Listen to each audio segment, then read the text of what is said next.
আসসালামু আলাইকুম। রেদওয়ানস লাভ চ্যানেলে সবাইকে স্বাগতম। এটা হলো চন্দ্রা বাইপাইল হাইওয়ে রোড। আদৌ এটা হাইওয়ে রোড কিনা তা আপনারাই বলবেন।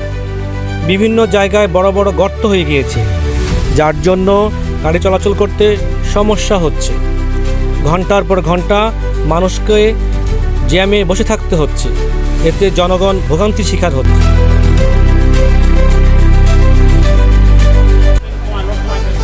এই দেখুন, একটা ট্রাক গর্তে পড়ে বন্ধ হয়ে গিয়েছে।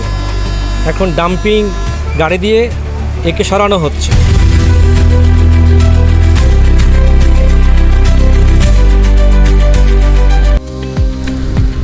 আমি আপনাদের সবাইকে রিকোয়েস্ট করছি, দয়া করে এই ভিডিওটা শেয়ার করে দিন, যাতে করে roads and highways department immediately এই রোডের সংস্কার করে এবং মানুষের জীবনে স্বস্তি ফিরিয়ে আনতে পারে। সবাই ভালো থাকবেন। আসসালামু আলাইকুম।